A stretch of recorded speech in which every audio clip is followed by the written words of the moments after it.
ओम नमो भगवते वासुदेवाय। ओम नमो भगवते वासुदेवाय। ओम नमो भगवते वासुदेवाय। नारायणं नमस्कृत्य नरं चैव नरोत्तमं देवीं सरस्वती व्यासं ततो जयमुदीरयेत्। नष्टप्रायेषु अभद्रेषु नित्यं भागवत सेवया भगवती उत्तमा श्लोके भक्तिर्भवति नैष्टिकी।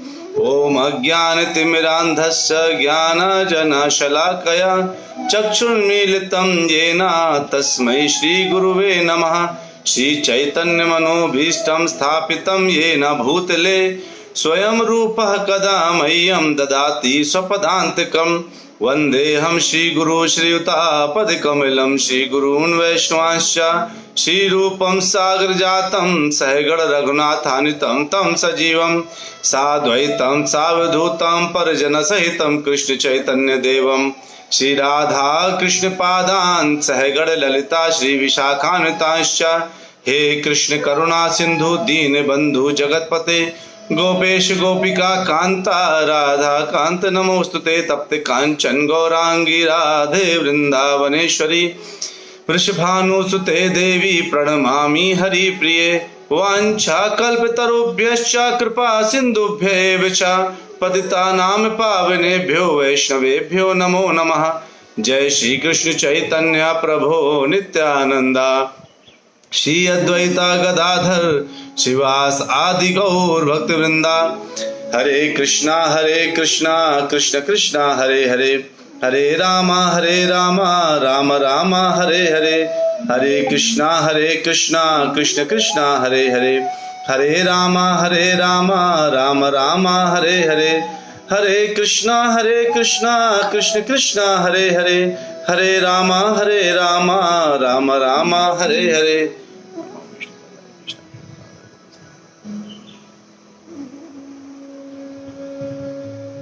हरे कृष्णा।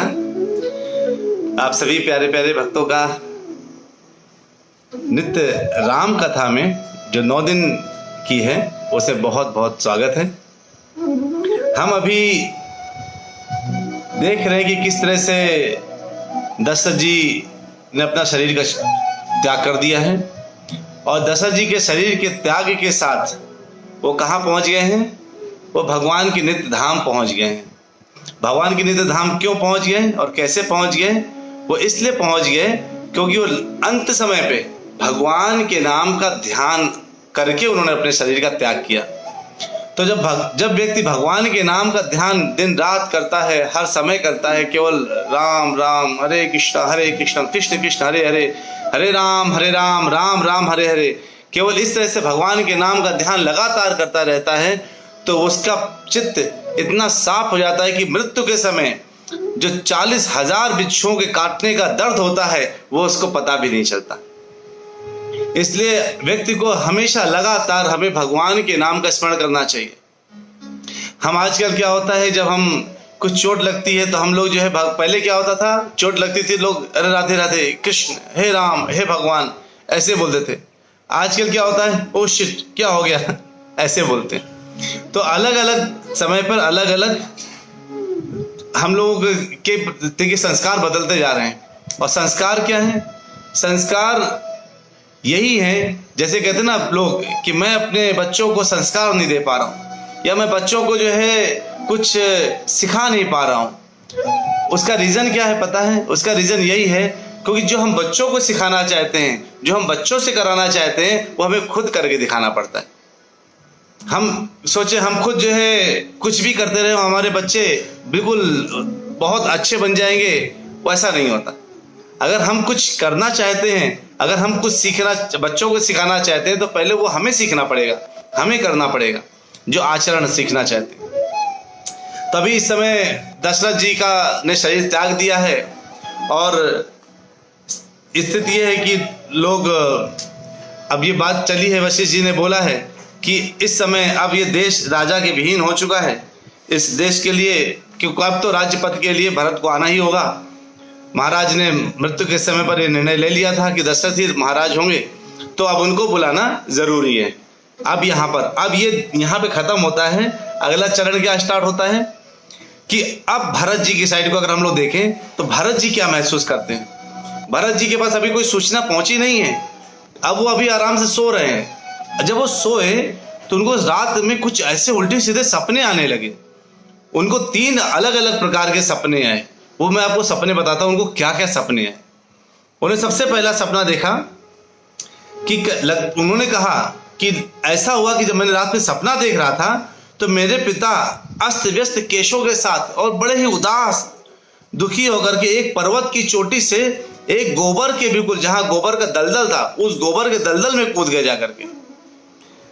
अब जो है कहते मैंने ऐसा देखा और उस दलदल में वो क्या करें, तड़प रहे हैं, ऐसे तड़पड़ा रहे हैं और तड़पड़ा करके अपने हाथ में तेल लिए हैं और उस तेल को जो है वो इधर उधर लगा रहे हैं और तेल को पी रहे हैं।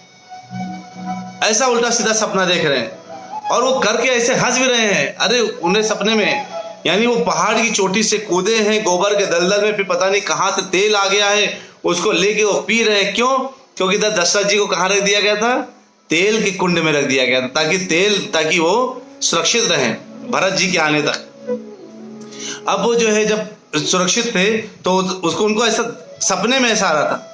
अब वो जो है हर जगह तेल को फैला रहे हैं और फिर तेल से पकाया हुआ चावल खा रहे हैं। तो सोचिए कैसे उल्टे सीधे सपने आ रहे थे उनको, भरत जी को। ये पहला सपना उनको आया। फिर थोड़ी देर बाद उनको दूसरा सपना आता है कि जो है पर अचानक उनको दृश्य सारा परिवर्तित हो गया। अचानक ये नहीं चल रहा। अब क्या देख रहे हैं वो, कहते हैं लगता है जैसे सारा सागर डूब गया है, सारा सागर सूख गया है, जितना सागर है वो सबका सब सूख गया है और चंद्रमा पृथ्वी पर गिर गया आकर के। उनको ऐसा लग रहा है और चारों तरफ अंधेरा हो गया है। राक्षस इधर उधर विचरण करने लगे हैं, फैलने लगे हैं, वो अलग अलग प्रकार के, और हर जगह ज्वालामुखी फट रही है और ये सब कुछ दृश्य वो देख रहे हैं और बहुत ही उनको डर आ रहा है। उनको लग रहा है कि मेरे पिता के हाथी के दांत टूट चुके हैं। उन्होंने ऐसा भी देख रहे हैं। सब ये ऐसा देख करके वो बिल्कुल बहुत परेशान हो रहे हैं। और फिर तीसरा सपना, बड़ा भयावह सपना देखा उन्होंने। तीसरा सपना क्या देखा, कहते हैं ऐसा लग रहा है जैसे मैंने गधों द्वारा खींचे जाने वाले एक रथ को देखा जो मेरे पिता को दक्षिण की ओर लेके जा रहा है। ये सबसे भयावह सपना था उनके लिए। कहते हैं ऐसा लग रहा है जैसे मेरे पिताजी ने जो है वो कहाँ की ओर लेके जा रहा है, पिताजी को दक्षिण की तरफ लेके जा रहा है और इस प्रकार बड़े बड़े सपने देख रहे हैं। कहते हैं अगर ऐसा हो रहा है, ऐसा मुझे सपना आया है, इसका मतलब है कि कुछ ना कुछ बहुत बुरा होने वाला है। या तो मेरी मृत्यु होने वाली है, या तो मेरे पिताजी की मृत्यु होने वाली है, या तो मेरे भाइयों में किसी एक की मृत्यु होने वाली है। ऐसा कह के वो बड़े ही दुखी मन में आ चुके हैं। वो बहुत परेशान हो रहे हैं और वो जो है उनका रंग पूरा बिल्कुल फीका पड़ गया और बिल्कुल भड़बड़ा के वो अपनी नींद से उठे हैं। और नींद से उठ करके अचानक वो जो है, तभी उन्होंने क्या देखा कि जब वो नींद से उठे बैठे सोच ही रहे थे, तभी अयोध्या से संदेश वाहक उनके पास पहुंचा और उन्होंने बोला तक्षण आपको यहाँ बुलाया गया है। तो जो है ऋषि वशिष्ठ ने बुलाया है। तो भरत जी ने बोला कि सब ठीक तो है ना। सोचिए अचानक आपके पास एक फोन आ जाए, जल्दी आ जाओ, बस आ जाओ, अब रुकना मत, जितनी जल्दी हो सके निकल आओ। तो जो है अब दशरथ जी का यहाँ पार्थिव शरीर तेल में डूबा हुआ लेटा है और जब वहां से वो संदेश वाहक आया उसको पूरे 7-8 दिन लगे आने में। और फिर यहाँ भरत जी को उसने लिया तो पहले फ्लाइट वगैरह तो था नहीं, चलो फ्लाइट करो 2 घंटे पहुंच जाओ। 7-8 दिन में रथ से गए और 7-8 दिन ही उनको वापस आने में लगा। तो सोचिए पहला का टेक्नोलॉजी कितना सही रहा होगा। और दशरथ जी के शरीर जैसा था, जिस तरह से उनका मृत्यु हुआ था, उसी शरीर वैसा ही शरीर बना रहा। अब भरत जी जो है उन्होंने तुरंत अपने नाना जी लोगों से बोला चलना चाहिए, बहुत इमीडिएट बेसिस से बुलाया गया है। और वो वहां से वो जो है तक्षण निकल पड़े। और जब वहां से पहुंचे तो उनके हृदय में पता नहीं लगातार कुछ ना कुछ उलझन मची रही है कि क्या मुझे कुछ अच्छा फील क्यों नहीं हो रहा। तो जैसे हम सब के अंदर ऐसे ही होता है, हम सब सोचते हैं कि अरे हमें कुछ अच्छा फील क्यों नहीं हो रहा, कुछ तो प्रॉब्लम हो गई है, क्या रहा है ये मेरे हृदय में, कैसा चल रहा है। ये ऐसे जो है उनके हृदय में चल रहा है। और उन्होंने आगे जब देखा तो अयोध्या नगरी में जैसे उन्होंने प्रवेश किया, प्रवेश करते समय उनको क्या दिखाई दिया? पूरा सूखा अयोध्या।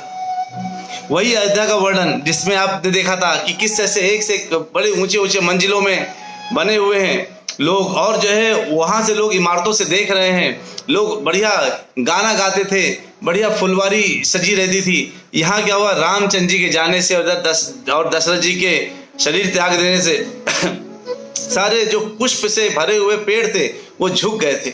वो बिल्कुल, क्योंकि मैंने आपको बताया था कि जब भगवान आते हैं तो उनके साथ सारे चर अचर जितने भी हैं, इन सब में सोचने की क्षमता आ जाती है। ये सब सोचते भी रहते हैं। अब ये सब सोच रहे हैं दिव्य दिव्य थॉट के अंदर, और क्या सोच रहे हैं? अरे मेरे प्रभु राम चले गए यहाँ से, अब मेरे जीवन जीने का क्या फायदा, मेरे राम यहाँ नहीं है। और इस तरह से वो बिल्कुल पश्चाताप कर रहे हैं और बहुत ही दुखी हो रहे हैं। तो पेड़ पौधे तक झुक गए हैं, गायों ने दूध देना बंद कर दिया है, पेड़ वाले फलों में फल सूख चुके हैं, रास्ते में बिल्कुल कोई सफाई नहीं कर रहा, कोई कर्मचारी काम नहीं कर पा रहा, क्योंकि उसको लगातार राम के वियोग में बना हुआ है। तो रास्ते में गंदगी फैल गई है और वो बिल्कुल उजड़ा लग रहा है, जैसे यहाँ कोई रहता ही नहीं है, क्योंकि किसी का कोई काम करने का मन ही नहीं कर रहा। सब विक्षिप्त अवस्था में पड़े हुए हैं और उनको कुछ महसूस नहीं हो रहा कि मुझे क्या करना है और क्या नहीं करना। वो बिल्कुल अपनी स्थिति को बिल्कुल ऐसे भूल चुके हैं कि उनका मेन क्या है, वो कौन है, ये सब भूल चुके हैं। और जब आए तो उन्होंने सारथी से पूछा, भरत जी ने, कि क्या जो है ये कुछ शोक वाली बात तो नहीं है, कुछ गड़बड़ तो नहीं हो गई है। और जैसे वो जो है दशरथ जी के कमरे में जाते हैं तो उधर उनको कोई नजर नहीं आता। सबसे पहले दशरथ जी के महल जाते हैं, वहां कुछ नजर नहीं आता। तो सीधे फिर जो है अपनी वहां पर जब आगे मुड़ते हैं तो उनको अपने कक्ष में माता जो नजर आती है, कैकेयी माता, उनके चरण स्पर्श करती हैं। और कैकेयी अभी तक उसी उसमें है, यानी कह सकते हैं एक स्वप्न में घूमते रहना, एक माया में फंसे हुए चलते रहना, वो उसी में घूम रही है कैकेयी। उनको लग रहा है अरे सब कुछ तो सही है, आहा मेरा भरत आएगा। तो जैसे कई बार होता है ना, आप जो है कोई किसी का कोई बहुत अच्छा काम करके बैठे हो किसी के लिए, लेकिन वो सोचा था अभी ये नहीं होना, लेकिन आपने कर दिया, आपको लग रहा है बहुत प्रसन्नता मिलेगी, और एक्चुअली में प्रसन्नता नहीं मिल रही। क्यों? क्योंकि बहुत से लोग जो है वो लोग आए और उन्होंने कहा ऐसा नहीं करना था। तो ऐसे ही इनके साथ हुआ। कैकेयी जो है बैठे इंतजार कर दी, भरत आएंगे तो बहुत खुश होंगे जब मैं उनको बताऊंगी देखो मैंने कितने चालबाजी से रामचंद्र जी को भेज दिया है, और जो है अब तुम्हारे लिए कोई संकट नहीं है, अब तुम पूरे विश्व के राजा बनने वाले हो। ये सोच करके कैकेयी मन ही मन बड़ी प्रसन्न हो रही थी। अब जो है उन्होंने कैकेयी के जब पैर छुए भरत जी ने, तो कैकेयी ने बड़ी प्रसन्न मुद्रा से उनको जो है उनका सर अपने गोद में रखा और बड़े सहलाने लगी कि जो है, और पूछा सब ठीक है मेरे परिवार में, घर में मेरे पिताजी वगैरह सब ठीक हैं, ऐसे वहाँ के हालचाल लिए। लेकिन इनके हृदय मान नहीं रहा था। इन्होंने पूछा भरत ने, क्या मेरे पिता ठीक हैं, सब सही है ना, रामचंद्र जी का उनके मेरे आने की सूचना दीजिए। तो फिर बड़े प्रसन्न मुद्रा में कह के बोलती हैं, अरे तुम्हें पता है राम को 14 वर्ष का वनवास दिला दिया मैंने, और जो है लेकिन अब रामचंद्र जी को तो 14 वर्ष का वनवास हो गया, लेकिन उनके विरह में राम हा सीता हा लक्ष्मण करके जो है दशरथ जी ने प्राण त्याग दिए। लेकिन अब कोई संकट नहीं है, अब पूरे विश्व के तुम राजा बनने वाले हो। मुझे 2 वरदान मिले थे, मैंने उन दोनों वरदानों को मैंने मांगा, और उन दोनों वरदानों की वजह से आज देखो तुम अब हमें इनके दासता नहीं रहना पड़ेगा, इनका दास या दासी बन के नहीं रहना पड़ेगा। ये सुनते ही भरत बहुत क्रोधित हो गए, वो क्रोध से कपकपाने लगे। वो उनको लगने लगा कि ये माँ नहीं है, ये कोई ऐसी है जो अपने पुत्र को खा जाने वाली डायन है। वो ऐसे उनके हृदय में ऐसे उद्गार पैदा होने लगे कि वो लगातार अपनी माँ को देख करके उनसे घृणा हो गया, और उनको बहुत तेज चिल्ला करके बोले कि हे दुष्ट नारी, हे पापनी, तुमने ये क्या कर दिया, तुमने स्वयं अपने पति के, तुम पति हंता, तुम स्वयं अपने पति को तुमने मार दिया। अरे तुमने कभी सोचा कि कौशल्या जिनके एकमात्र पुत्र श्री राम है, अगर वो चले जाएंगे तो उनके हृदय में क्या बीतेगी?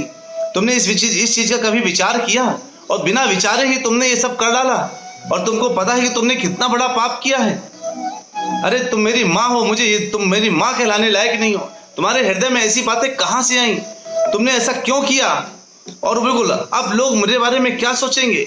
लोगों को लगेगा ये भरत है, भरत जिसने अपनी माँ के द्वारा राजा दशरथ को मरवा करके रामचंद्र जी को वनवास करा करके इसने पूरा राज हड़पने का पूरा प्लान कर लिया था। और ऐसा करके वो बिल्कुल कांपने लगे और बहुत तेज गुस्सा से बाहर निकले और वो जो है करने और कहते हैं ठीक है, तुमने रामचंद्र जी को वनवास किया है और उन्होंने पिताजी ने उनको आदेश दिया है, ठीक है, मैं उनकी जगह वनवास करूंगा 14 वर्ष का और मैं रामचंद्र जी को अयोध्या वापस लेकर के आऊंगा और उनको ला करके मैं जो है उनको यहाँ स्थापित करूंगा, मैं उनकी जगह वनवास करूंगा। तो जो है इधर अंजलि माता जी पूछती हैं, प्रभु जी हरे कृष्णा माता जी, एक सवाल था कि श्री कृष्ण को तो नारायण भगवान के एक अवतार हैं, तो उन्हें नारायण भगवान से भी ज्यादा माना जाता है, ऐसा क्यों प्रभु जी?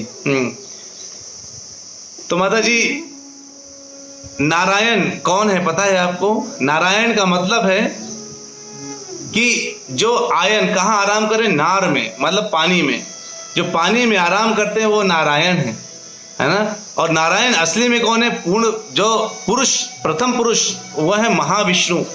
तो माता जी हम लोग जो टीवी वगैरह में सीरियल्स में देखते हैं ना कि विष्णु जी से श्री कृष्ण आए हैं और विष्णु जी से रामचंद्र जी आए हैं, ये हम लोग टीवी में देखा है, लेकिन शास्त्र कुछ और बोलते हैं। टीवी वालों सब कुछ नहीं दिखाते, वो लोग जो शास्त्र बोलते हैं। जब आप भागवतम सुनेंगे ना माता जी, हम डेली भागवतम जो करते हैं, उस भागवतम में पहले स्कंद में ही बताया गया है कि सबसे महाविष्णु भगवान कृष्ण के एक अंश हैं और उस अंश से महाविष्णु से आगे सब कुछ निकलता है और महाविष्णु से गर्भोदशाई विष्णु और गर्भोदशाई से क्षीरोदशाई विष्णु हैं, जो ब्रह्मांड के अंदर गर्भोदशाई। तो ये पूरा मैंने एक बार पूरा बताया था, तो लेकिन अभी के लिए मैं आपको बता सकता हूँ कि एक्चुअली जो हम लोग टीवी सीरियल्स में देखते हैं वो पूरा नहीं दिखते। शास्त्र में पूरा लिखा है और लिखा है कृष्ण से 3 विष्णु हैं। कौन? महाविष्णु, गर्भोदशाई विष्णु और क्षीरोदशाई विष्णु। जो क्षीर सागर में विष्णु हैं वो सबके हृदय में वास करते हैं माता जी, और वही परमात्मा के रूप में रहते हैं, वही अलग अलग अवतार लेते हैं। लेकिन Krishna as it is Golok से, एज इट इज अपना गोलोक उठा के वृंदावन लेकर के यहाँ पे आए थे, इसलिए वृंदावन को आध्यात्मिक बोला जाता, भौतिक नहीं बोला जाता। और माता जी इसके विषय में और चर्चा कर सकते हैं, इसके विषय में और चर्चा करेंगे हम लोग आगे क्लासेस में करेंगे, ताकि आपको और अधिक जानकारी प्राप्त हो सके। लेकिन अभी मैंने थोड़ा बता दिया क्योंकि राम कथा में हम लोग सब लोग डूबे हुए हैं। तो कहते हैं कि मैं जो है किसी भी तरह से अब, और उमा माता जी देखिए पूरा रेफरेंस दे रही है, बहुत बहुत धन्यवाद माता जी। तो भरत जी कहते हैं मैं रामचंद्र जी को ला के लेके आऊंगा अयोध्या और उनको राज दूंगा और मैं 14 वर्ष का वनवास करूंगा। इतनी कठोर बात सुन करके इनका हृदय कांप गया।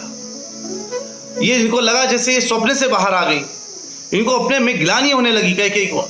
और सोचिए कैकेयी कौन है? जिन्होंने भगवान के अपने मिशन पे एक सब पार्टिसिपेट किया है, भगवान के मिशन का पार्टिसिपेट। सोचिए उन्होंने अपने ऊपर सब कुछ ले लिया ताकि भगवान अपने मिशन में सक्सेसफुली हो, और उन्होंने उनको ले जाकर के भगवान को जो भगवान के लिए आज इतने युग बीत गए, आज भी हम लोग कैकेयी को गाली देते हैं, अरे कैकेयी की वजह से राम गए, जबकि राम को तो जाना ही था। कैकेयी तो निमित्त थी और निमित्त बनाया था पूरे सभी लोगों ने मिल करके, और कैकेयी ने इसको स्वीकार किया था कि हाँ मैं करूंगी। तो भक्त भगवान के प्रचार के लिए सब कुछ करने के लिए तैयार रहता है, कहता मेरा जीवन पर्यंत कुछ भी होता रहे कोई बात नहीं, लेकिन भगवान के मिशन पूरे होने चाहिए। तो यहाँ पर अब उनको बिल्कुल कैकेयी को बहुत ग्लानि होने लगी, हे भगवान मैंने क्या कर दिया। उस ग्लानि की वजह से वो जो है बहुत दुखी हुई। अब उनके पास कुछ भी रास्ता नहीं था, ना अब पति है पास में, पुत्र खिलाफ हो गया, पति है नहीं, और उन्होंने जो किया वो समाज उनको थू थू कर रहा है, अब उनके हाथ में कुछ नहीं है। इधर अब जब भरत बाहर निकले चिल्लाते हुए, तो कौशल्या माता जी उनका जो है आवाज़ सुनी। अब कौशल्या जो आई और उन्होंने देखा कि किस तरह से जो है भरत की आवाज़ कहाँ से आ रही है, और जब भरत और शत्रुघ्न देखा तो वो बेहोश हो गई। उन्होंने उठाया कौशल्या मैया को, और जब उठाया तो कौशल्या माता उन पर ताने कसते बोलती हैं, आगे है अपना राज्य स्वीकार करने, आगे अपना राज्य चलाने, अब भोगो। तुम जो है तुम्हारा बिल्कुल जो तुमने जैसा सोचा था बिल्कुल वैसा ही हुआ, तुमने जिस तरह से जो है जो प्लानिंग करी थी अपने माँ के साथ मिलकर के सब कुछ वैसा ही हुआ बेटा, अब तुम राज्य भोगो। इनको बहुत दुख हुआ भरत को सुन करके, वो रोने लगे और चिल्लाने लगे, ऐसा बोलने लगे कि मैंने कुछ नहीं किया, इसमें मेरा कोई हाथ नहीं है, मुझे तो पता भी नहीं था, मुझे ये स्वप्न में भी पता होता कि ऐसा कुछ हो रहा है तो मैं चला आता और मैं ये होने नहीं देता। तब भी जो है उनको लगा कि शायद कौशल्या मैया को बिल्कुल भरोसा नहीं आ रहा। तब उन्होंने इतनी बड़ी बड़ी बात बोली, कहते हैं अगर मेरा जरा सा इस चीज में हाथ हो तो मुझे वही पाप मिले जो राजा, गाय, स्त्री, शिशु, बूढ़े को मारने के लिए मिलता है। और जिस तरह से अगर मुझे वही उसी तरह से पापी हो जाऊं और मैं उसी रंग से जो है मुझे जुआ खेलने में, मांस खाने में, पर स्त्री गमन करने में और मदिरा पान में, इन सब चीज़ों में मुझे जो है इंटरेस्ट आ जाए, मेरा मन लगने लगे, तो इसका मतलब है कि भरत जी इन 4 चीज़ों से दूर थे। किन चीज़ों से? मदिरा पान, यानी वो जो है मदिरा पान नहीं करते थे, मांसाहार नहीं करते थे। लोग कह रहे हो क्षत्रिय थे, देखो वन में जाकर के आखेट खेलते थे। क्षत्रियों को ये माफ होता है, क्यों? क्योंकि उनको दौड़ते पशु, और जो बहुत असली में जो शक्तिशाली क्षत्रिय होता है वो क्षत्रिय जा करके अगर वन में जा करके अगर पशुओं को, किसी भी पशु को तीर पड़ता है उसका, तो पशु सीधे स्वर्ग चला जाता है, उसको 84 लाख योनियों से बाहर हट जाता है। इसलिए ये हमारे बस का नहीं। हम सब तो कलयुग में सब शूद्र बन के पैदा हुए। हम सोचे हम पशु को मार दें और वो पशु स्वर्ग चला जाएगा, नहीं, उसका पाप हमें लग जाएगा, अगले जन्म हमें वो पशु बन के पैदा होना पड़ेगा। तो इसीलिए जो है जो क्षत्रियों के हाथों से जो पशु मरते थे वो स्वर्ग लोग जाते थे। फिर रामचंद्र, तो ये लोग जब वन में जाकर के आखेट करते हैं तो इसलिए हमें उनको गलत नहीं मानना चाहिए। अब वो जो है वो कहते हैं कि इन सब चीज़ों की मुझे लत लग जाए, मतलब भरत जी इन सब चीज़ों से दूर थे। और कहते हैं मुझे वही दंड मिले जो किसी घर जलाने वाले अपराधी को मिलता है। और ऐसे ऐसे कह के बोलने लगे, बहुत दुखी होकर बोलने लगे। तब कौशल्या माता को ये निश्चित हो गया कि भरत का इसमें हाथ नहीं था। तब भरत में राम का रूप देख करके वो उनको अपनी गोद में उनका सर रख करके उनको सहलाने लगी कि बेटा अब तो जो है जो हो गया वो हो गया, अब जो है तुमको सब कुछ पूरे राज का भार संभालना है। ये कह करके जो है अब ये जब ये खत्म हुआ तो अगली सुबह वशिष्ठ जी बोलते हैं कि अब तुमको जो है अपना पिता के लिए कर्म करना है। और पिता को जब तेल के कुंड से बाहर निकाल करके सिंहासन में रखा जा रहा था तो भरत बहुत दुखी हो गए, चिल्लाने लगे, हाँ पिताजी करके रोने लगे। वो अश्रुपूरित हो गए, उनके पूरे शरीर के जितने वस्त्र थे, जो भी उन्होंने आभूषण पहने थे, सब के सब गीले हो गए। और वो जो है दुखी होकर के दुखी भाव से गए और लगातार हर बार मूर्छित अवस्था तक आ रहे हैं, फिर चेतना में आ रहे हैं। और ये तो कई बार आदमी, सभी लोग सोचते हैं कि अरे अभी तो हमने सुना था कि ये भरत, राम, लक्ष्मण, भरत, शत्रुघ्न सब नारायण के ही अवतार हैं, सब विष्णु तत्व हैं, तो इतना दुखी हो गए, इतना रो क्यों रहे हैं? जैसे वासुदेव, संकर्षण, अनिरुद्ध और प्रद्युम्न, ये 4 लोग राम, भरत, लक्ष्मण, शत्रुघ्न बन के आए थे, तो ये रो क्यों रहे हैं? ये इसलिए ऐसा रोते हैं, इसलिए ऐसा दिखते हैं रोते हुए। हमें लगता है कि बहुत तकलीफ हो रही इनको, एक्चुअली ये मनुष्य रूप में आकर के वो ऐसा भाव दिखाते हैं। भगवान कहते हैं ना कि मैं जिस तरह से योग माया के द्वारा रहता हूं मुझे समझना बहुत मुश्किल है। और इसलिए भगवत गीता में भगवान कहते हैं जन्म कर्म च मे दिव्यम एवं यो वेति तत्वतः त्यक्त्वा देहं पुनर्जन्मा नयति मामेति सो अर्जुना। जन्म कर्म च मे दिव्यम, मेरे जन्म कर्म इतने दिव्य हैं और जो मेरे सब कुछ इतना दिव्य है कि इसको समझ पाना बहुत मुश्किल है। मैं आता हूँ, मैं यहाँ रहता हूँ, कई प्रकार के कर्म करता हूँ, इसको समझना बहुत मुश्किल है। जो इसको समझ जाता है, जो इसको ज्ञान हो जाता है इसका कि मैं क्यों आया, मेरे कैसे कर्म हैं जो दिव्य हैं, तो उसका जो है फिर वो शरीर को त्यागने के बाद वापस यहाँ धरती में नहीं आता। तो इसलिए हमें ये सोच के देख कर, क्योंकि भगवान की हर बात उनकी कैसी है, वो बिल्कुल, चूंकि वो सब विष्णु तत्व हैं, हमें इसलिए देख करके ये नहीं सोचना चाहिए कि अरे वो रो रहे हैं, देखो राम होते हुए भगवान सबको ज्ञान दे रहे हैं। क्या दे रहे? देहिनो अस्मिन् यथा देहे कौमारम यौनम जरा तथा देहांतरा प्राप्त धीरा तत्रा न मुह्यति। खुद कहते हैं कि तुमको अधीर नहीं होना चाहिए और हम खुद ही अधीर हो रहे हैं। वो मनुष्य रूप में आकर के ऐसा हमें दिखाते हैं, लेकिन उनके कर्म जन्म सब कुछ क्या है? दिव्य हैं। अब वो जो है उन्होंने अपना अंत्येष्टि किया, अग्नि दिया दशरथ जी को। और जब वो जो है पूरे वही 13 दिन जैसे होता है 13 वाला काम, वो पूरा कार्य निपटाया। उसके बाद फिर जो है बोला गया कि अब आप जो है इसको संभालिए। लेकिन उसके पहले एक बड़ी अद्भुत घटना घटी, बड़ी मजेदार घटना, जब ये जो है वहां से जब करके आए यहाँ पर, तो जो कुबड़ी थी उसको पता नहीं था, वही मंथरा, कि क्या हो गया यहाँ पर, कितना हाहाकार मच गया है। मंथरा बड़ा सज संवर के आ रही है और पूरा ऐसे सज संवर के आई है, उसने बिल्कुल चंदन का लेप लगाया, देखने में बिल्कुल कैसी लगती थी आपको आइडिया नहीं कहते देखने में बिल्कुल बेकार लगती थी लेकिन सच धज के ऐसे आई थी जैसे बहुत बड़ी जो है, कहते वानरी स्वरूप था, वानर की तरह से चेहरा था मंथरा का बिल्कुल। और वो बिल्कुल लेप लगा के चंदन का, और अपने कुबड़ में वही माला पहना करके हीरों की, और बिल्कुल जवाहरात ज्वेलरी पहन करके आई, और ये सोच के भरत आए हैं, मुझे और ज्यादा उसमें बहुत ज्यादा देंगे, वो बहुत इनाम देंगे, क्योंकि मेरे दिमाग की वजह से भरत को राजगद्दी मिल गई। इधर उल्टा पासा पड़ गया, अरे यही है, इसी की वजह से सब कुछ हुआ है, यही हमारे पिता की मृत्यु का कारण है। उसको खींच करके जो है शत्रुघ्न जी ले आए। शत्रुघ्न ने बोला मैं इसको अब जीवित नहीं छोड़ूंगा। भरत जी ने कहा नहीं, स्त्री किसी भी अवस्था में मृत्यु का कारण नहीं बन सकती, उसको हम मृत्यु दंड नहीं दे सकते। स्त्री मैं भी मार सकता हूं, लेकिन मैं इनको मृत्यु दंड नहीं देना चाहिए। ये पता लगाता है कि भक्त हमेशा अपने धार्मिक सिद्धांतों पर अटल रहता है, वो कभी अपने धार्मिक सिद्धांत नहीं छोड़ता। किसी भी क्रोधावस्था में, किसी भी अवस्था में वो क्रोध करते हैं, लेकिन क्रोध में पागल नहीं होते।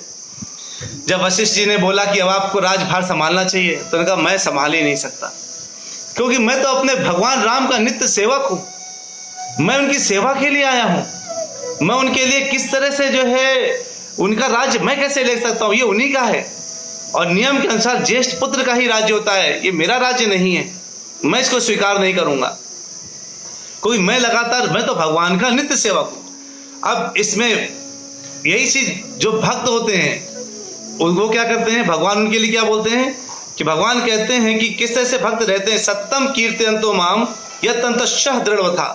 सततम कीर्तयन्तो माम, जो भक्त होते हैं वो लगातार भगवान को ही याद करते हैं, उन्हीं का कीर्तन करते हैं, नमस्कार करते हैं। नमस्तन्तश्च माम भक्त्या नित्य युक्ता उपासते, नित्य भगवान की उपासना करते हैं।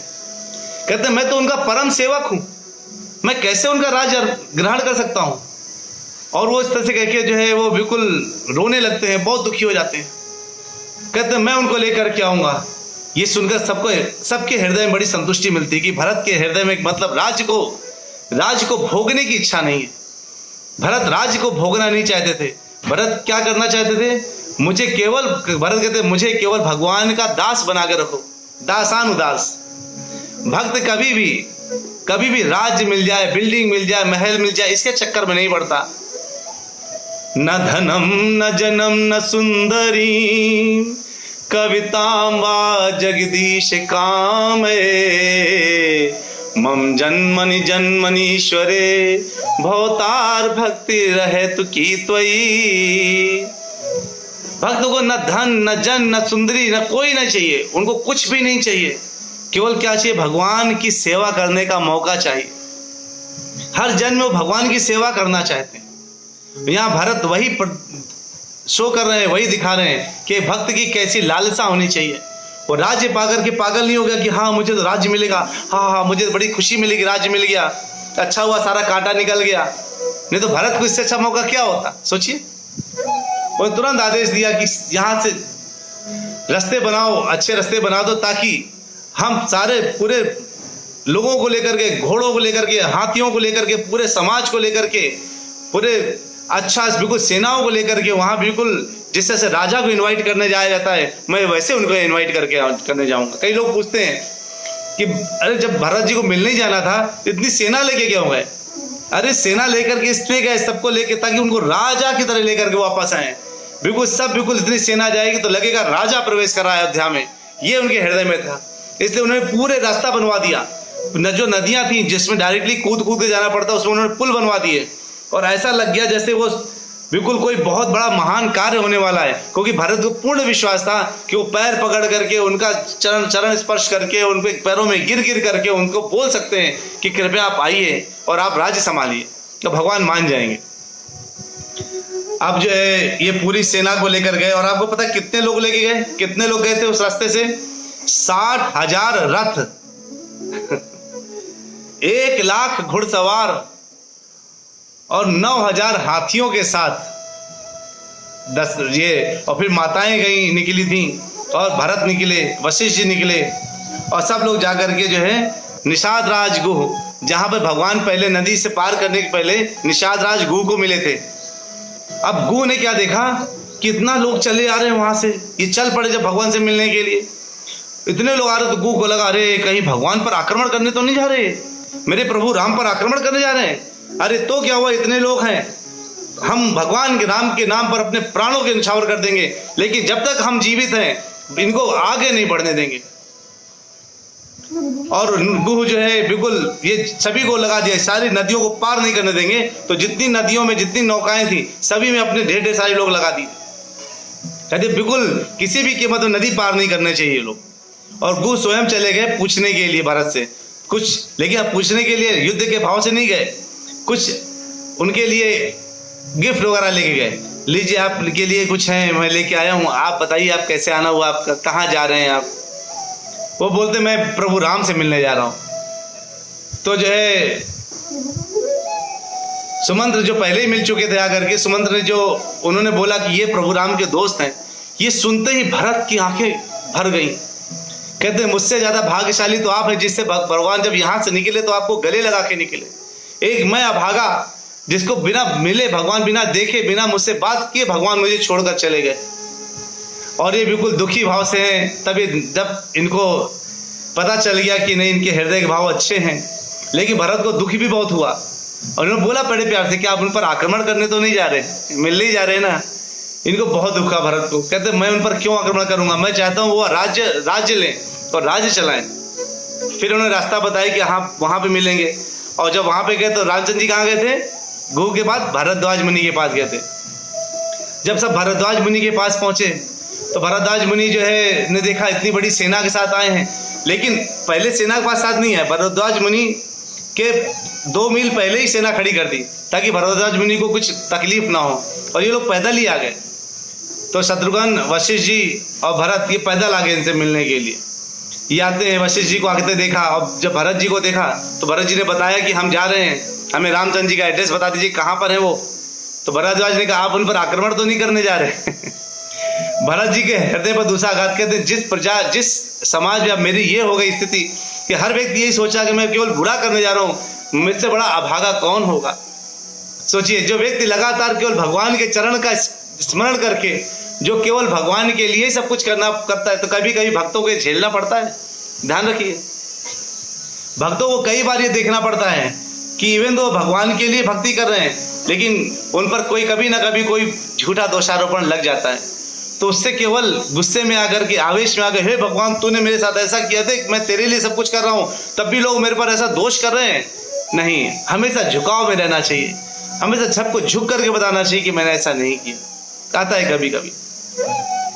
तो जो है भरत हर जितनी संभव स्थिति हो सकती थी उन्होंने ये प्रयास कर रहे थे कि एक बार मुझे जाने को मिल जाए और मैं एक बार रामचंद्र जी के पास पहुंच जाऊं।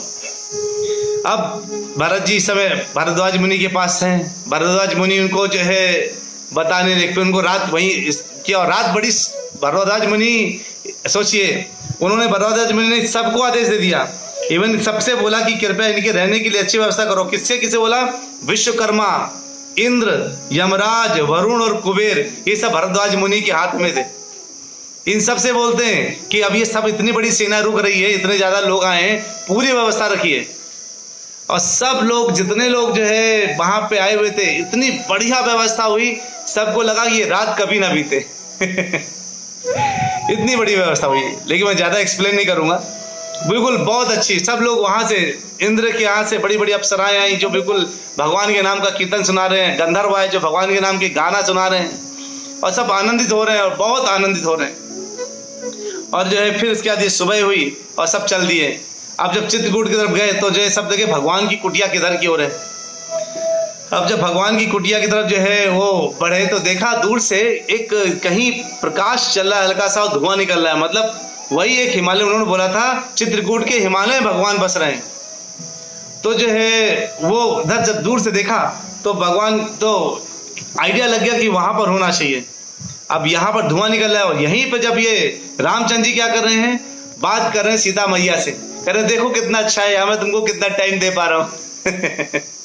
वहां कितने काम होते थे, यहाँ में कितना आराम से देखो, मैं तुमको सब कुछ टाइम दे रहा हूँ। मंदाकिनी नदी के बारे में बता रहे हैं, कोई सब कुछ पुष्प वाटिकाओं के बारे में बता रहे हैं, वहां के जितने ब्राह्मण हैं, जो वैष्णव हैं, जो भगवान के भक्त हैं, जो ऋषि मुनि हैं, उन सब के बारे में सीता मैया को टाइम दे रहे हैं, बता रहे हैं। सोचिए इतना बढ़िया टाइम।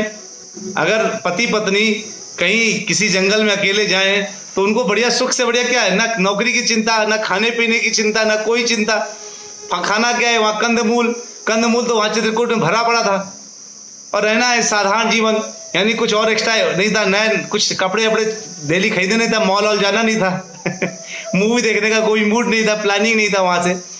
तो इतना बढ़िया एक दूसरे को समय दे पा रहे थे। तो इधर से भरत जी ने जब देखा, तो जब आ रहे थे भरत जी लोग, तो इतनी बड़ी संख्या आएगी, घोड़े आएंगे तो धूल उड़ेगी। तो रामचंद्र जी ने देखा तभी कि वहां से जो है ये धूल कैसे आ रही है। लक्ष्मण जी से बोला एक बार जरा जाके देखो ये धूल किस चीज की है। अब लक्ष्मण जी ऊपर चढ़ के देख गए, देखे बहुत ज्यादा भीड़ आ रही है, बहुत क्या इतनी बड़ी सेना, किस चीज की है ये सेना, कहां से ये सेना आ रही है।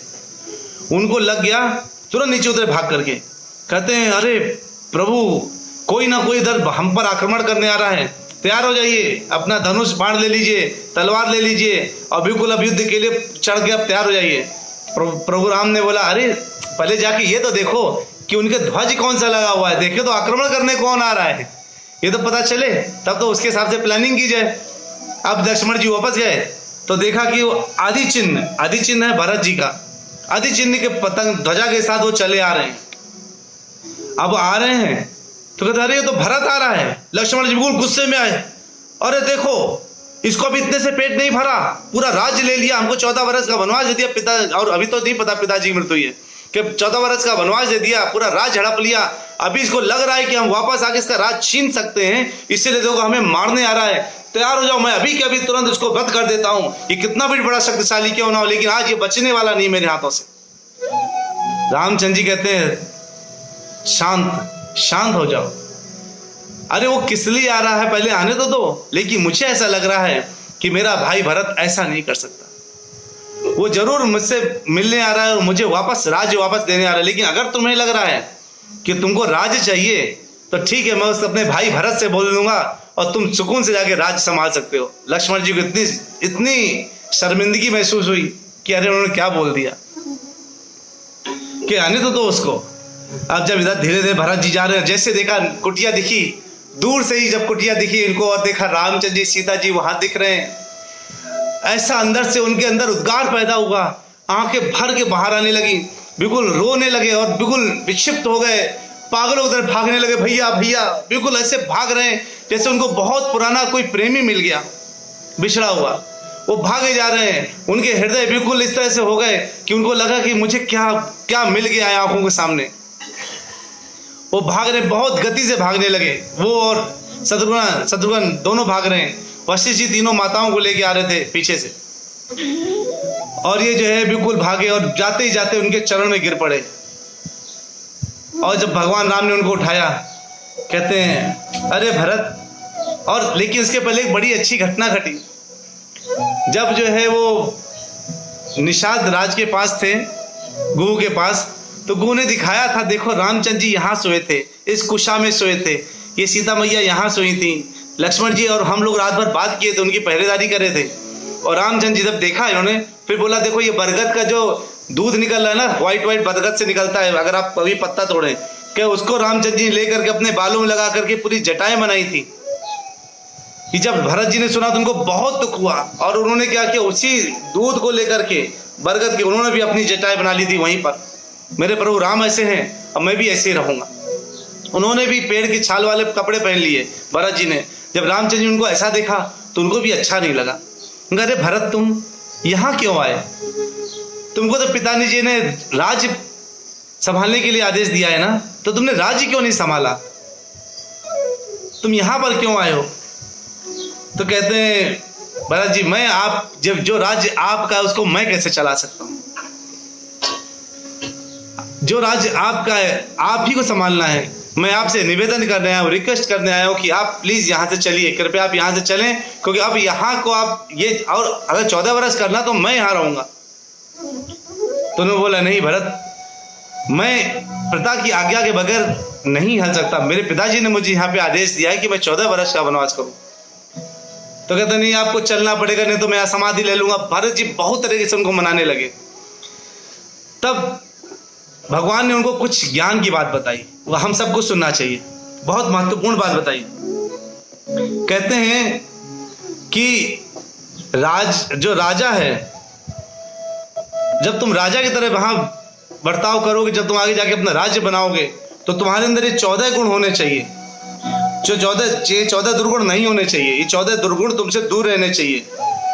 और जो है कहते हैं जैसे क्या, नास्तिकता, पाखंड, क्रोध, दीर्घ सूत्रता, यानी विलंब करना किसी भी कार्य को। आज नहीं कल कर लेंगे, कल नहीं परसों कर लेंगे। कई लोग ऐसे करते हैं, आज नहीं कल, कल नहीं परसों, परसों नहीं आगे कर लेंगे कहते हैं। और आलस्य, इंद्रियों की अधीनता, उपदेशों के प्रति अरुचि, असावधानी, अयोग्य मंत्रिमंडल की प्रीति। कई बार ना वो भले नहीं कर पा रहा, लेकिन मुझे बहुत पसंद है, मुझे प्यारा है, इसलिए मेरे मंत्रिमंडल में है। ऐसे मंत्रिमंडल अगर राज्य में है, अगर तुमने योजना में कोई व्यवहारिकता नहीं दिखाई, अगर तुम व्यवहारिकता नहीं दिखा पा रहे हो अपनी योजनाओं में, और रहस्यों को तुम गुप्त नहीं रख पा रहे हो, क्योंकि बहुत कुछ रहस्य होते कॉन्फिडेंशियल रखने जाते हैं, और मूर्खों की संगति कर रहे हो, और धार्मिक रीतियों की उपेक्षा कर रहे हो, तो और शत्रु का सामना करने में अयोग्यता है, तो एक अच्छे राजा नहीं होगे। ये राजा की क्वालिटी है, जो ये बैड क्वालिटीज जो नहीं होनी चाहिए एक राजा में, ये अवगुण नहीं होने चाहिए। फिर उन्होंने बताया कि तुम्हें पराक्रम, शक्ति, प्रभुत्व और बुद्धि का ज्ञान होना चाहिए। ये सब रामचंद्र जी क्यों सिखा रहे हैं? क्योंकि उनको पता है कि उनका भाई भरत आगे जाके राज्य संभालने वाला है। भरत को पता है कि मैं रामचंद्र जी को किसी भी तरीके से खींच के ले जाऊंगा। ये आज कलयुग में क्या होता है, एक छोटी सी जमीन के लिए हम न्यूज़पेपर, अखबार में पढ़ते हैं, एक भाई ने दूसरे भाई को मार डाला। कोर्ट में किस बात के लिए झगड़ा होता है कि वो मेरी जमीन है, मेरे भाई ने कब्जा कर ली, वो मेरी जमीन है, मेरे भाई ने कब्जा कर लिया, वो मेरा घर है, मेरे भाई ने कब्जा कर लिया है। ये कलयुग है। उस समय क्या है, ये मेरा नहीं है, ये तुम्हारा है। वो कह रहे तुम करो, ये कह रहे तुम करो। आनंद किसमें है बताइए? ये कथा सुनने में आनंद है कि उस कथा में सुनने में आनंद है जिसमें भाई भाई आपस में झगड़ रहे हैं, एक दूसरे को मार रहे हैं, एक दूसरे के प्रति कोर्ट में जा रहे हैं, सालों साल जीवन भर लड़ते रहते हैं कोर्ट में। अब फायदा किसका होता है? वकीलों का। इधर करें। और ये कौन सा था? ये छोटा सा एक महल था कि एक घर था कि एक बंगला था? नहीं, पूरे विश्व का राज्य, सब तरह के भोग, सब कुछ उपलब्ध, यानी जो इंसान सोच सकता है भोगने की, सब कुछ उपलब्ध था। और भरत जी कहते मुझे नहीं चाहिए। हाथ में आकर के उन्होंने छोड़ दिया, नहीं चाहिए। ये विष्णु तत्व कर सकते हैं, और विष्णु के भक्त कर सकते हैं, भगवान के भक्त कर सकते हैं। तो अगर आप भगवान के भक्ति में लगे हुए हैं तो आपको ये जीवन की, जब ध्रुव महाराज पूरे 6 महीने के अंदर भगवान को प्रसन्न कर लिए, भगवान दर्शन दिए, कहते बताओ क्या चाहिए? कहते अब मैंने तो आपको देख लिया, अब मैंने आपको देख करके आपको क्या, मुझे सब कुछ कांच के बराबर लग रहा है। आपको देखना, मुझे महल, राजा, राज्य कुछ नहीं चाहिए, केवल मुझे आपकी भक्ति चाहिए।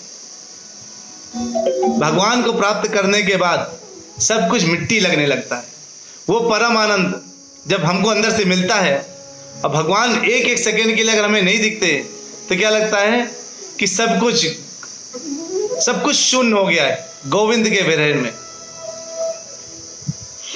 तो इस तरह से करके भगवान उनको ज्ञान की बात बता रहे हैं, और ज्ञान की बात बताने के बाद कह रहे हैं कि तुम्हारे राज्य में स्त्रियों की सुरक्षा होती है कि नहीं होती, तुम उनको प्रॉपर सम्मान दे रहे हो कि नहीं दे रहे हो, और सब तुमसे संतुष्ट है कि नहीं है। ऐसे कह के उन्होंने पूरा राज्य, जितना राजा के गुण होने चाहिए और जो राज्य में चलाने के लिए जो ज्ञान होना चाहिए, वो ज्ञान रामचंद्र जी भरत जी को दे रहे हैं। कितना अच्छा संयोग है ना।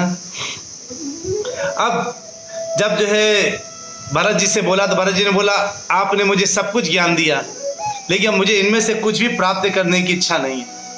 मैं इसमें से कुछ भी अपने पास नहीं रखना चाहता, इसलिए अगर आप मेरे साथ नहीं गए तो मैं जो है प्राण दे दूंगा। क्योंकि अब उन्होंने यहाँ रिवील किया, क्योंकि मैं अभी अभी वहां से पिताजी को जो है दाह संस्कार करके आया हूँ। ये जब रामचंद्र जी ने सुना तो भयंकर पीड़ित हो गए, बहुत दुखी हो गए। और उस वक्त देख के कई लोग प्रश्न पूछते हैं कि भगवान होके दुखी हो गए, भगवान होके रोने लगे। तो भगवान होके रोने दुखी होने इसलिए लगे क्योंकि भगवान अपनी उन कलाओं को दिखाते हैं जो सब लोग समझ नहीं पाते हैं। अभी बताया था ना मैंने, जन्म कर्म च मे दिव्यम एवं यो वेति तत्वतः। मेरे जन्म और कर्म, जो मेरा हर कर्म है, चाहे मैं रोऊं हंसूं, 14 वर्ष के वनवास के लिए जाऊं, चाहे कुछ भी करूं, मेरा हर कर्म क्या है, दिव्य है। उसको समझना बहुत मुश्किल है। और इस तरह से करके जो है बिल्कुल वो दुखी हो गए, परेशान हो गए। उनको लगने लगा कि अरे मैं उनसे मिल भी नहीं पाया, मैं उनको देख भी नहीं पाया, ऐसे करके वो जो है दुखी हो रहे थे। अब उसके बाद जो है वशिष्ठ जी आते हैं पीछे से माताओं को लेकर के, और माताओं को लेकर के आके उनके कुटिया में पहुंचते हैं, माताओं के वो चरण स्पर्श करते हैं और सभी लोग बैठ गए हैं। अब वशिष्ठ जी के बगल में जो है कौन कहते हैं बैठ गए हैं, वशिष्ठ जी बगल में रामचंद्र जी बैठ गए हैं, सारे भाई बैठ चुके हैं कुटिया के आसपास, माताएं बैठ गई हैं। अब पारिवारिक डिस्कशन शुरू हो रहा है। सब कह रहे हैं, सबकी इच्छा है कि रामचंद्र जी आप चलिए और जो है अब आपको यहाँ रुकने की जरूरत नहीं है, और आप यहाँ पर आप मत रुकिए क्योंकि सब कुछ फिक्स हो चुका है। आपका 14 वर्ष का वनवास कैकेयी बहुत दुखी है, सब कुछ कैंसिल हो गया है। कहते हैं लेकिन अब मैं चल नहीं सकता, क्योंकि अब मैं चलूंगा तो मैं पिताजी की बात की अवज्ञा करूंगा। ऐसे करके और फिर वो लगातार भरत जी आगे बैठ गए और वो कुशा में बैठ करके सीधे ध्यान लगा के बैठ गए और कहते हैं अब जब तक आप मानेंगे नहीं, मैं मरणासन तक कुछ खाऊंगा पीऊंगा नहीं, अब जब तक मैं मर नहीं जाऊंगा मैं कुछ नहीं खाऊंगा पीऊंगा, या तो आप मुझे चलने के लिए बोलिए। तो भगवान एक ही लाइन बोली, तुम मेरा विरोध कर रहे हो। ये सुन के भरत का कांप गया अंदर से, अरे मैं भगवान का विरोध कैसे कर सकता हूँ? मैं तो दास हूँ, आप मेरे मालिक हैं, मैं आपका विरोध कैसे कर सकता हूँ? अच्छा आप बोलिए क्या करना है? कहते तुम राज्य संभालो। भरत कहते हैं ठीक है, आपने बोला मैं राज्य संभालूंगा, लेकिन ये मेरा राज्य नहीं होगा। तो जैसे मैं आपको बता दूं प्रभु जी, माता जी, आप जितने लोग सुन रहे हैं, जो भी आपको प्राप्त हुआ है, चाहे वो घर, गाड़ी, टीवी, फ्रिज, बेड, ये आपका मत मानिए, ये सब कुछ भगवान का है। भगवान कहते हैं कि सब कुछ मेरा है, सब कुछ मेरा है, यानी मैं सब चीज का कारण हूं, सब कुछ मुझसे निकला है। तो अगर सब कुछ भगवान से निकला है तो क्या है, यानी सब कुछ भगवान का है, और सब कुछ भगवान का है तो मैं अपना नहीं मान सकता। यानी मुझे ये मानना चाहिए कि भगवान का ही सामान है तो भगवान के लिए ही इस्तेमाल होना चाहिए, है ना, और भगवान के लिए इस्तेमाल होना चाहिए तो भगवान के कार्य के लिए इस्तेमाल होना चाहिए। ये हमें मान के कार्य करना चाहिए, क्योंकि जब ये जीवन नहीं रहेगा ना, सब जितने भी लोग सगे संबंधी आज दिख रहे हैं, जितना सामान दिख रहा है, जितना धन दिख रहा है, राज्य दिख रहा है, इन सब की एक लिमिट है। कहते हैं धनानि भूमो पश्वश्च गोष्ठे, धनानि भूमो, जो आपका धन है, राज्य है, बेड है, फ्रिज है, जो भी दिख रहा है आपके पास, वो भूमि तक रह जाता है। पश्वश्च गोष्ठे, पशु जितने हैं वो कहाँ रहते हैं? गौशाला तक रह जाते हैं। नारी गृह द्वार जना शमशाने, जो नारी है, पत्नी है, वो केवल दरवाजे तक रह जाती है, शमशान घाट नहीं जाती। और जो लोग हैं हमारे आसपास के, जो दोस्त हैं, भाई हैं, पुत्र हैं, ये शमशान घाट तक जाते हैं। देहासुतियाम परलोक मार्गे, ये जो शरीर है, ये शरीर कहाँ तक जाता है? अंचिता की अंतिम अग्नि तक जाता है। शरीर वहां पे जाके चला जाएगा। जिस शरीर से हम बहुत प्यार करते हैं ना, आहा मेरे बाल सही है कि नहीं, मैं सब सही हो कि नहीं, बहुत सुंदर लग रहे कि नहीं, ये जो शरीर को हम दिन भर सोचते हैं, ये शरीर को हम बनाना है, घर को साफ सुथरा रखना है, इस शरीर को साफ सुथरा रखना है, मजबूत रखना है, ताकि हम भगवान की भक्ति कर सके। धर्मानुगो गच्छति जीव एका, लेकिन उस अंतिम समय में, अंतिम यात्रा में केवल जीव अकेले जाता है। अगर अकेले जाना है तो भरत कहते हैं मुझे इस सब का क्या करूंगा मैं? हाँ, मैं आपका सामान समझ करके, मान करके मैं इसकी रक्षा करूंगा और इसको मैं लगातार समझूंगा कि आपका है। बस आप एक काम करिए। उन्होंने अंदर स्वर्ण जड़ित निकाला। क्या निकाला? स्वर्ण जड़ित खड़ाऊ निकाले और कहा कृपया आप इसमें एक बार अपने पैर डाल दीजिए। उन्होंने अपने पैर डाले और भरत जी ने उसको लेकर के सम्मान के साथ उसको अपने सर में रख लिया। कह दिया अब मेरे जीवन का यही आधार है, मैं अब 14 वर्ष तक मैं अयोध्या के अंदर प्रवेश नहीं करूंगा, अयोध्या के बाहर रह के ही करूंगा सारी सेवा, और राज्य करेंगे आपकी चरण पादुकाएं। ऐसा भाई, ऐसा सेवक, ऐसा भक्त जो होगा वो भगवान के प्रति सेवा भाव रखेगा। और हमें भगवान के प्रति सेवा भाव ही रखना है। भगवान से हमको केवल मांगने की बात करते हैं, बिजनेस कहते हैं ना, माँ मुरादे पूरी कर दे हलवा बांटूंगी यानी क्या सीन है, पहले आप मुरादे पूरी करो तो मैं हलवा बांट दूंगी, नहीं तो नहीं बांटूंगी, जाओ। आप मुझे जो है मेरी नौकरी लगा दो तो मैं आपको 1100 रुपए का कुछ ला के दे दूंगा, फल ला के दे दूंगा, नहीं तो नहीं ला के दूंगा। ऐसा करते ना लोग।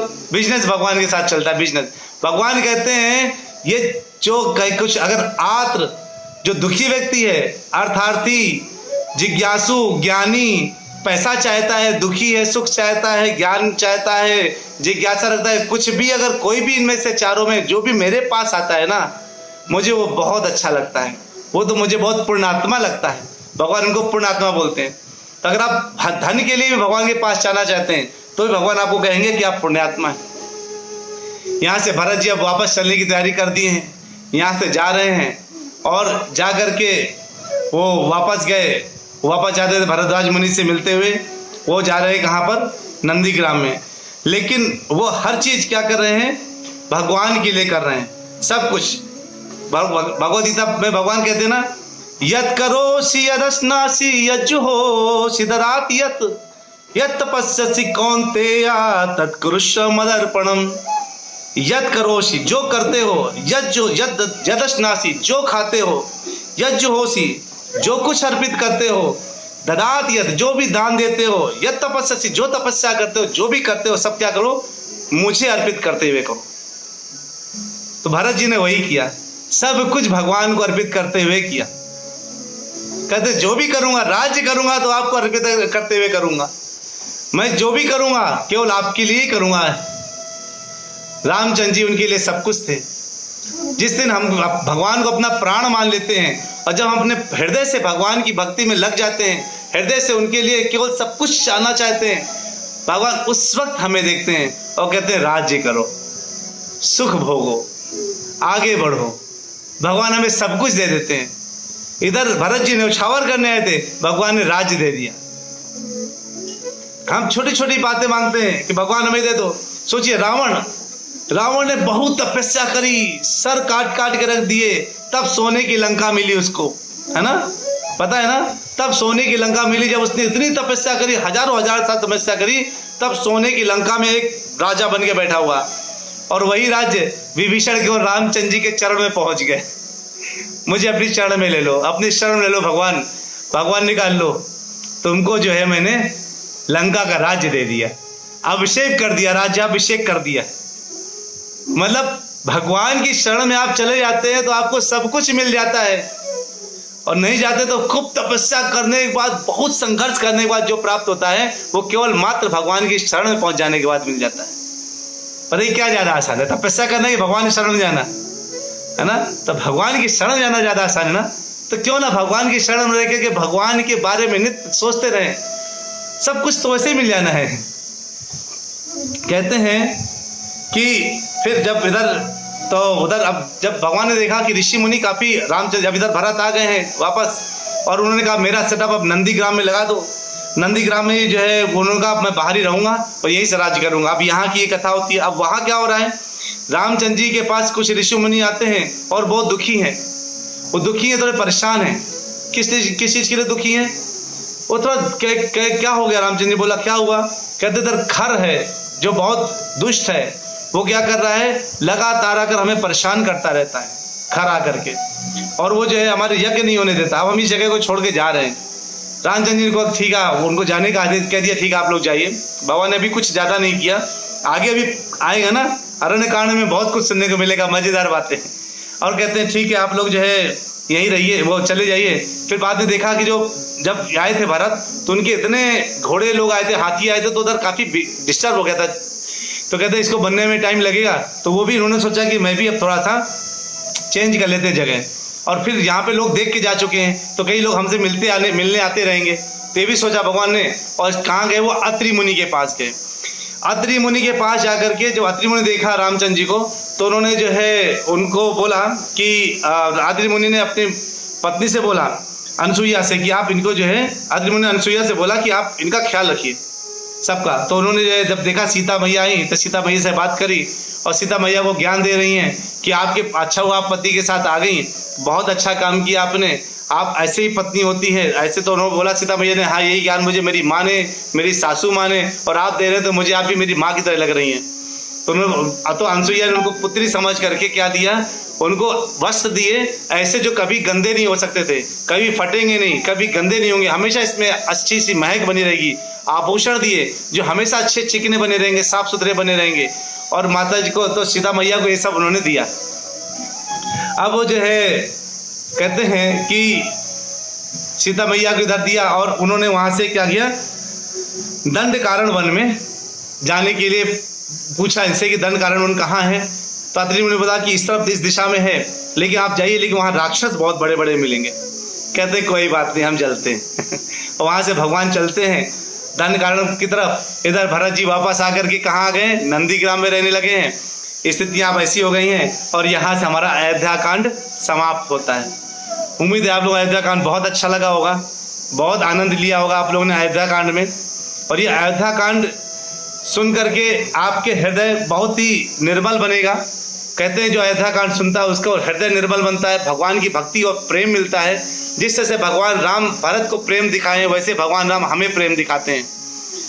तो जो है आप सब इसी तरह से आनंदित रहें, प्रसन्न रहें, भगवान की कथाओं को अपने कानों से डाल करके हृदय तक लेके जाइए। जब हृदय में लेके जाएंगे, जब ये पुष्प वर्षा लगातार हृदय में होती रहेगी, तो हृदय कमल की तरह खिल जाएगा। और जब ये कमल की तरह खिलेगा तो आपको बहुत आनंद आएगा। तो बहुत बहुत धन्यवाद।